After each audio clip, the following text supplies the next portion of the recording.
দেখেন আবিদ সকাল সকাল মিষ্টি দিয়ে রোল বানিয়ে খাচ্ছে।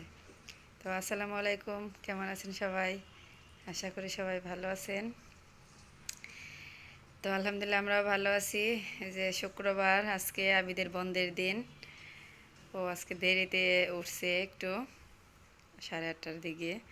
তো এখন বাজে সকাল 9:30। এই যে এখন আবিদ সকালে নাস্তা করতেছে, গোসল টোসল করে একদম ফ্রেশ হয়ে নিয়েছে। খাও। তো আজকে বন্ধের দিন আবিদকে নিয়ে আমরা সারাদিন কি করি, পুরো ভিডিওটি না টেনে দেখতে থাকুন। যেখানে ডাল শুকা দিয়েছি, আমার বাবার বাড়ি থেকে নিয়ে আসা ডাউল, আমার বাবা রেশন পায় ওই ডাউল, মুসুরির ডাউল। আর এই যে দেখেন আদা ছিলাবো, এগুলো ব্লেন্ডার করতে হবে। আর এই যে দেখেন আমাদের নিজেদের ক্ষেতের আলু, মাটি মাটি, এগুলো এখন কাটবো, রান্না করবো আজকে।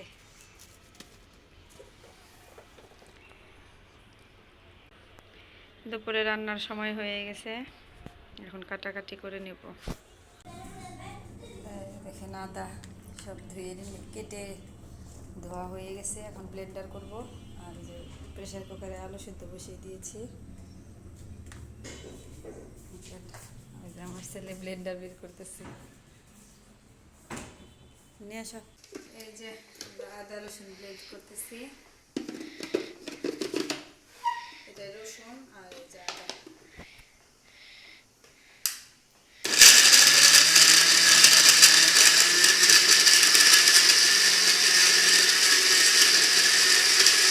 এই যে দেখেন আমার ব্লেন্ড করা হয়ে গেছে রসুন, বাটির মধ্যে রাখবো।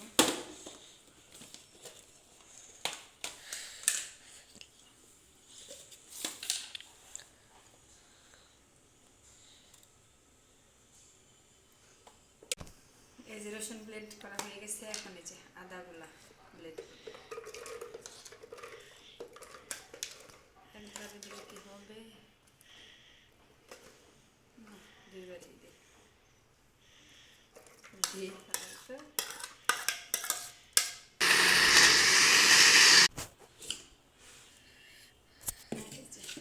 আদা ব্লেন্ড করা হয়ে গেছে।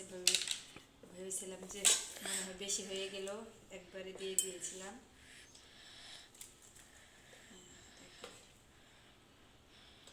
সুন্দর ব্লেন্ড হয়েছে। এই কাজটা আমার খুব ঝামেলা মনে হয়, এই যে আজকে করে নিলাম, কিছুদিন টেনশন মুক্ত থাকা যাবে।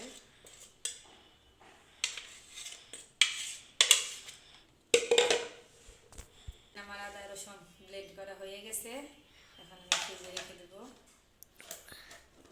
কিছুদিন টেনশন মুক্ত থাকতে পারবো। এই ব্লেন্ডার করা অনেক ঝামেলা মনে হয় আমার কাছে। এই যে এখন রেখে দেবো। আবিদ লিখতেছে, ভালোভাবে লেখো, মনোযোগ দিয়ে লেখো, হাসে চন্দ্রবিন্দু হব। ভালোভাবে সুন্দর করে বানান করে করে দেখো। দিক দিয়ে আমার রান্না বান্নাও শেষ। এই যে আজকে ডিম দিয়ে আলু দিয়ে রান্না করেছি।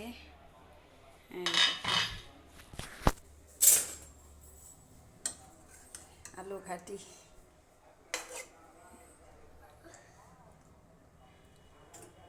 ছোট ছোট দেশি আলু দিয়ে রান্না করেছি।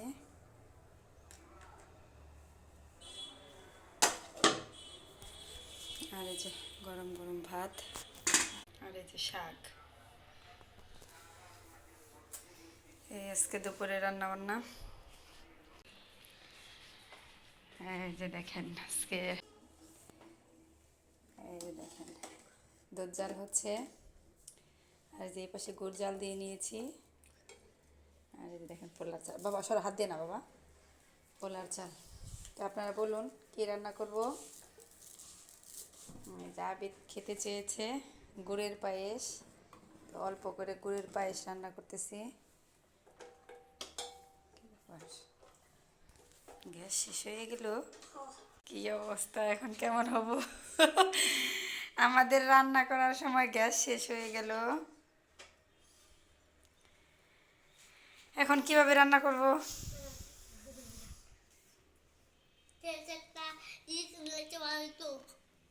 এখন কি করা যায়?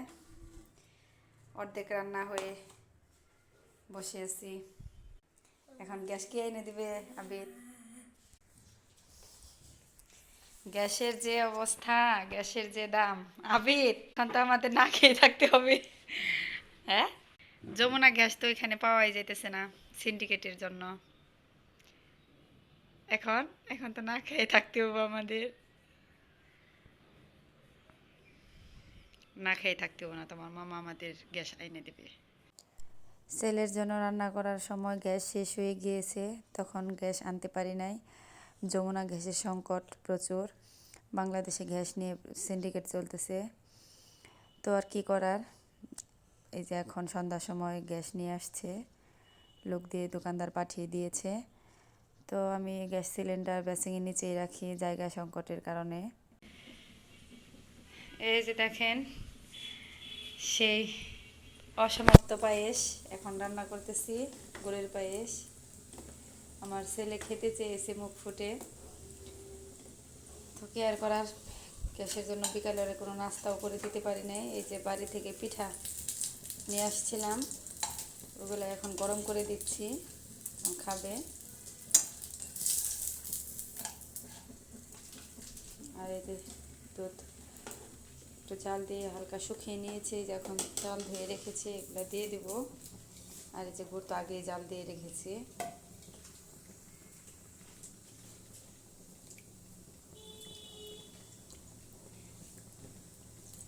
ভালোভাবে ধুয়ে নিচ্ছি।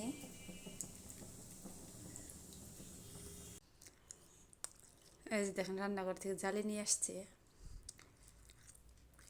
খাইতেছে আর দুষ্টামি করতেছে। খাও।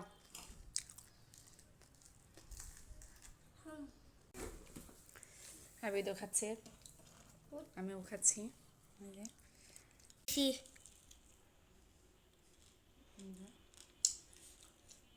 বাড়ি থেকে রান্না মাংস পিঠা।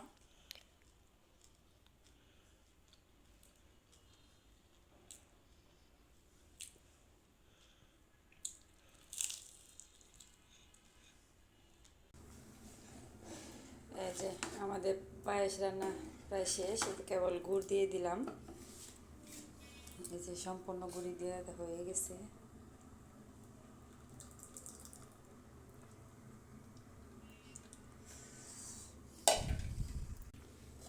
এখন আর সময় লাগবে না, এখন জাস্ট একটা ভালোভাবে বলক আসবে।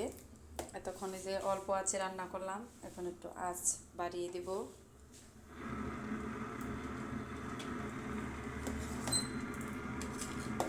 ভালোভাবে বলক আসার পরে নামিয়ে দেব। পায়েসটা একটু ফাটেনি, এই যে গুড়গুলো অনেক ভালো। আর দেখেন ঘনও হয়নি, খুব পাতলাও হয়নি।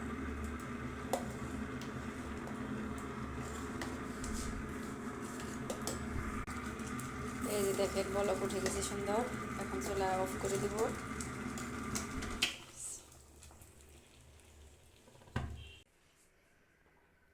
এই যে দেখেন একটু আবিদের জন্য খাওয়ার জন্য বেড়ে রেখেছি, আর এই যে বাকিটুক বাটিতে, এটুক পরে খাবে।